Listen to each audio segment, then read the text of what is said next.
les États-Unis n'ont pas frappé l'Iran et ne vont pas frapper l'Iran. Et je vais vous donner les raisons exactes qui font que les États-Unis n'osent pas. N'osent pas. Ils ne vont jamais oser frapper l'Iran. D'après mon analyse, je peux me tromper. Je vais vous donner la première raison. La première raison, c'est les États-Unis ne sont pas sûrs du niveau d'avancement de l'arme atomique de l'Iran. Ils n'ont aucune information sûre. Ouais.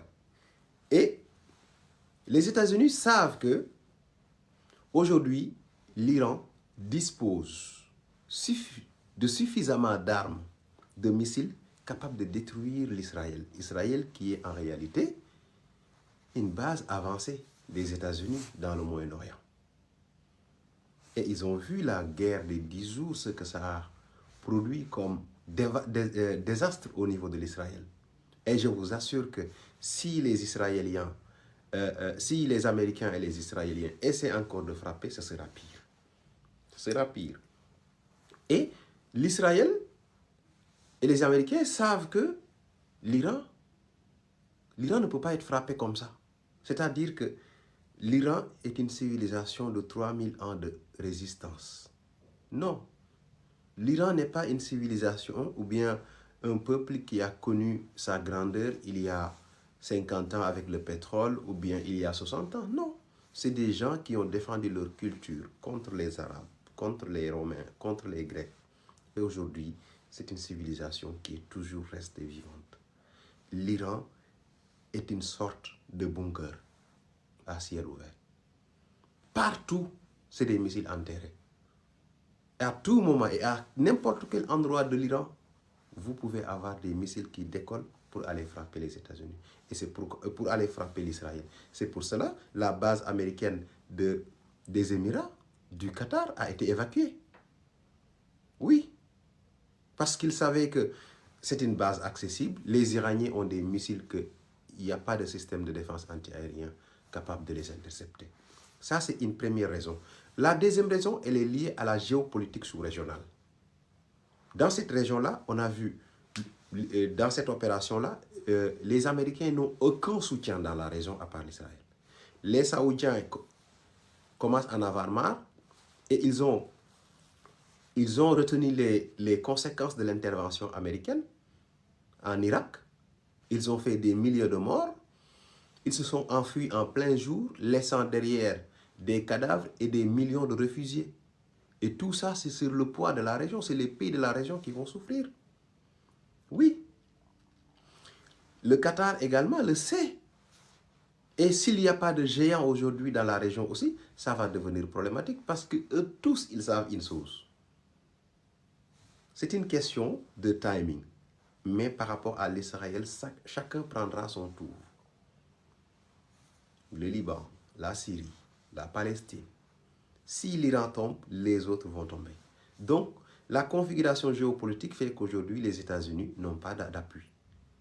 Et aussi, eux, ils ont peur de libérer leurs espaces aériens à l'armée américaine et israélienne pour frapper. Et parce qu'ils ont peur d'avoir des représailles. Parce que vous hébergez mon ennemi, vous êtes mon ennemi. Ça, c'est deux raisons qui font qu'aujourd'hui, les Américains ne peuvent absolument pas frapper. Et la troisième même, je dirais, c'est le fait que à l'intérieur de l'Iran, le travail d'espionnage n'a pas marché comme ils le demandaient. Ils auraient voulu avoir suffisamment de défaillants au niveau de l'appareil. Mais malheureusement, ça n'a pas eu lieu. Ça n'a pas eu lieu. Le peuple est resté derrière ses dirigeants.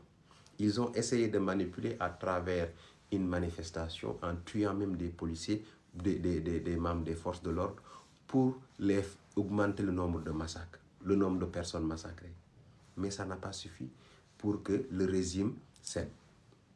Donc, là, c'est les principales raisons qui font qu'aujourd'hui, les États-Unis ne peuvent pas. Et même si aujourd'hui, ils essayaient, ils allaient échouer parce que tout simplement, l'Iran est capable de se défendre et leurs porte-avions, leurs bases militaires sur la région sont toutes accessibles. Le porte-avions est accessible. Les bases militaires sont accessibles. L'Israël est accessible. Donc, les États-Unis ont l'obligation d'abandonner cette opération. Voir peut-être comment ils vont déstabiliser le pays, mais pas avec cette manière-là. Ça n'a pas marché. Eux, c'est pas des gens, ce peuple-là, c'est pas le dollar qui a fait d'eux de grands peuples. C'est pas la religion qui a fait d'eux de grands peuples. C'est des gens qui ont 3000 ans de civilisation, 3000 ans de résistance à l'invasion barbare, romaine, grecque, et toutes les autres civilisations qui sont entrées en contact avec eux. Donc, ce sera absolument, et Donald Trump le sait très très bien, l'Iran risque d'être son tombeau. Et les États-Unis ne sont pas prêts aussi à faire une guerre de longue durée.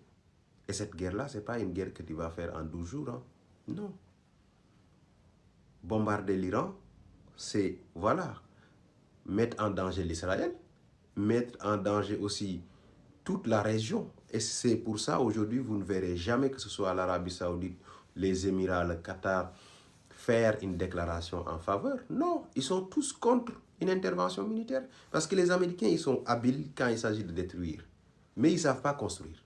Tout ce qu'ils savent faire, c'est détruire les pays et disparaître à la seconde qui suit.